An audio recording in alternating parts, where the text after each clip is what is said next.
To all the non-believers, non-believers, non-believers, non-believers, non-believers, non-believers, non-believers, non-believers. I'm making non-believers. What's up, y'all? This is Jay Varsity, and welcome to episode 39 of NBA Talk Playoff Edition. And man, we got a lot of stuff to talk about, but I just want to get this out of the way because this game just finished. Yo, Damian Lillard is one bad man. Damian Lillard, one bad man, bro. He single-handedly eliminated OKC. Single-handedly. That game winner was nuts. Like, I damn near jumped out of my seat seeing that, but then at the same time, this is what Damian Lillard does. He's cold blooded. He is cold blooded.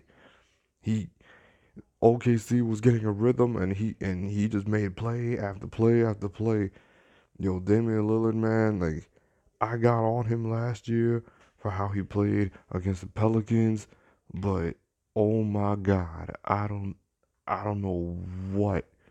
I really don't know what to say about Damian Lillard now. He was cold blooded in this series. He went at Russell Westbrook. Like he went at him. That three was just like Russell Westbrook and Damian Lillard are two of my favorite players to watch, but damn was that cold. That was just cold, man. Like I'm almost at a loss for words. Like I'm almost at a loss for words. I really am. Cause I kinda wish this Damian Lillard would have been around last year. But yo, it was a great game. I'm not gonna lie, it was a really good game. Like that game overall in general was just good. Like not not there was some questionable calls here and there, but then that's just playoff basketball. This is what playoff basketball is about. Portland, congratulations, you're going to the second round. But OKC, this is just oh my lord, this is another first round exit. Holy cow, another first round exit. And this time it was in five. Holy cow. You lose to Houston in 2017. You lose to Utah in 2018. And now you lost to Portland in 2019. Like, I just don't. What changes besides firing Billy Donovan? To me, this is the series where Billy Donovan needs to be fired. This is the series that he needs to be fired because you haven't gotten past the first round since your first year as being a coach. Like I really don't know. Like you got out coached. You left your players to sink on an island, and I just I don't know what to say about Billy Donovan anymore. And yes, Russell Westbrook did not play his best series, so I'm not gonna let Russell Westbrook completely off the hook. But neither is Paul George. Paul George is not completely off the hook. He didn't play well either. I know you're gonna look at the last two games and just be like, "Oh, but where was Russ?" Excuse me, Russ did produce something, but Paul George committed some of the key turnovers in those losses. But honest to God, I can't blame Paul George for not going all the way out there to defend Damian Lillard. I mean, the guy shot that from 37 feet. I would have never thought that shit was gonna go in. Like you would never think that shot was gonna go in. But Damian Lillard, he's just one bad man. He's just a bad man, bro. Like that was a cold blooded shot, and then to get 50 points in a playoff game. 50 points in a playoff game to eliminate Russell Westbrook. That's some cold blooded shit. That's some cold blooded stuff right there. Like like that's some I really want to beat your ass type of I want to get competitive like that. But yeah, yeah, Philly blew out the Nets. The Nets played one of the worst game they played in the entire series. Like Philly just got the lead and never looked back. They Philly did whatever the hell they wanted. They blew out the Nets. Like what else? What else can I say? They were just raining down threes. Uh, Joel Embiid showed why he was the X factor in this series. Why the Nets could not contain him. Same with Toronto. Toronto, they took the lead and never looked back. Like both of these games were blowouts. Like they're just getting ready for the second round now. And and then Denver and San Antonio. I think Denver's gonna win the series. Like I did think at this point. I think Denver's gonna win the series. They are imposing their will on San Antonio. They are doing whatever it is they need to do to beat San Antonio. And this was just a beatdown. It was a game in the first half, and then the second half, forget it. They not Denver just never let go of the gas. They just never stopped shooting. They never stopped being aggressive. And San Antonio just could not make shots. They couldn't get stops, and Denver was just rolling all over them. And now they have a 3-2 lead. I think Denver's got the series already. Denver's already got the series. But talking about second round matchups, talking about second round matchups, what do y'all think about the second round in the Eastern Conference? We got the four best teams going at it in the second round. We got Milwaukee and Boston, and then we got Philly and Toronto. Personally, I like the Bucks in this series against the Celtics. I do like the Bucks to win the series. Five or six. I don't see the series going seven. I don't know. I just don't see the series going seven. Again, it's my opinion. I'm just saying. I personally think this is gonna end in 5 or 6. And judging by how Milwaukee comes out and rolling, if they come out rolling and not letting go of the gas throughout the entire series, I would say Bucks in 5. I would say Bucks in 5.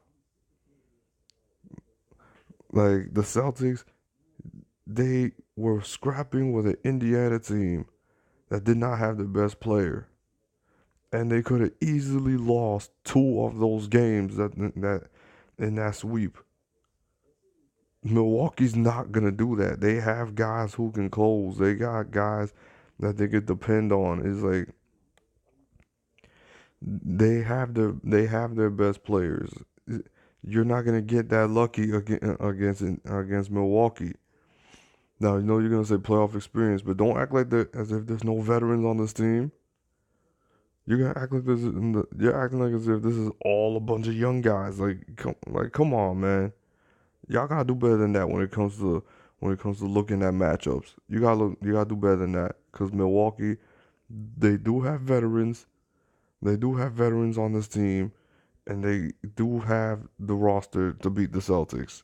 They're long, they're lengthy, they shoot the three, they play deep, they play defense. They're number one in defense and number three in offense. I mean, come on. Like, what do you what do you think they just got there because they're the number one seed for no reason? Come on, man. Bucks in 5, and then Toronto and Philly. That should be a fun one. Personally, I want to see the Bucks and the Sixers in the conference finals. To tell you the truth, I want to see it because Joel Embiid and Giannis they just go off on each other. But Toronto and Philly, to me, I think Joel Embiid's health is going to play more in this series than it did against the Nets. Joel Embiid gotta be on his A game when it comes to playing against Toronto because Ben Simmons, I feel like he's gonna struggle because I think Ben Simmons is gonna get guarded by Kawhi Leonard, and then he has not played well against Kawhi. Kawhi has forced him into many turnovers, and this is where Ben Simmons to me is gonna be almost.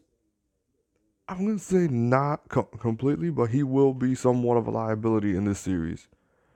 This is where Tobias Harris, Jimmy Butler, this is where the rest of these guys gotta step in. And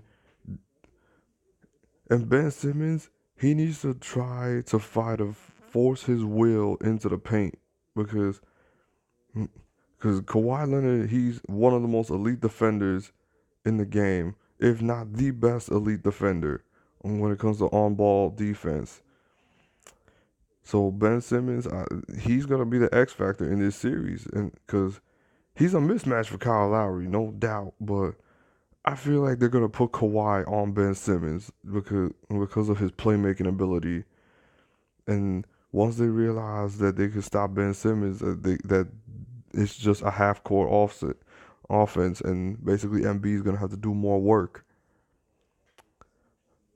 But I want I want to say Philly in 6. I want to say Philly in 6. Like Philly to me, I think they could beat the Raptors because of Joel Embiid's health. But at the same time, if Ben Simmons can he again, you're not gonna force him to take a jump shot. It's like he's not gonna take a jump shot out of nowhere. But if he could just somehow impose his will into the paint and just try to be an off-ball weapon, like just try to be that distraction, just like cause havoc in the paint and get the rebounds. If you because you know you're not gonna get him to shoot. Like get Kawhi to defend somebody else. And then that way, if Lowry gets matched up on Ben Simmons, it's gonna be a mismatch every possession. But yeah, I say Bucks in 5, Sixers in 6, and yo, I'm still tripping. I'm just really tripping about that OKC and Denver game. Not OKC and Denver, OKC and Portland. Damian Lillard was just straight clutch. He was just straight clutch, man. He was just straight clutch. Yo, OKC's got a lot of moving pieces. They gotta move a lot of pieces because this can't keep happening. And Billy Donovan needs to get fired. Like that's just crazy, man. And everybody saying, "Oh, that Russ misses Kevin Durant and all that other stuff." Shut your mouth. Just please shut your mouth because don't. I'm not gonna miss somebody that straight left me in the dust when he clearly had a chance to win a championship. Like, please don't come at me with that nonsense. Really, don't come at me with that nonsense. Anybody who solely blames Russell Westbrook for this series, please watch the series again. Yes, Russ did play bad in this series, but it's not all his fault. It's not all his fault. Paul George played badly too. The whole damn team played badly. It was basically Russ and PG against the Trailblazers. Because Billy Donovan don't know how to call timeout. He don't know how to run a play. It's like, come on, man. What else? What else did you want them to do? I almost thought damn well that they were gonna go back to OKC for Game 6, but like I said, Damian Lillard, yo, cold blooded, like cold blooded. And speaking of Kevin Durant, oh my God, this whole thing with Kevin Durant and the media. This guy want to talk about being toxic, but this guy is just straight alone toxic as is. Like he want to talk about, oh, don't bring up my free agency and all that. My dude, just give a simple answer. I will make my decision on July 1st. That's it. Like, don't give them nothing that to use. Just don't talk. Just don't talk. I'm getting sick and tired of KD's drama. KD's a drama queen. I've never seen a champion act like a bigger drama queen than Kevin Durant. Like, I really cannot. Yo, I can't. The fact that Skip Bayless finally admits that he needs LeBron to play off so he can talk about something is beyond me. Shannon Sharp and Skip Bayless both said it at best. LeBron James is 100 times more interesting than Kevin Durant. If Kevin Durant was out of the playoffs, nobody would miss him because LeBron James makes the playoffs more interesting. But that's just what it is, man. Yeah, that's my comment on everything. If I'm not gonna get too deep into the KD issue, because then I'll be here forever. Anyway, hit the bell, comment, like, and subscribe if you like basketball content. This is your boy J Varsity, and I am out. Peace. We got some non-believers out there. Make believers out of non-believers. Make believers out the overseers. Make them bow.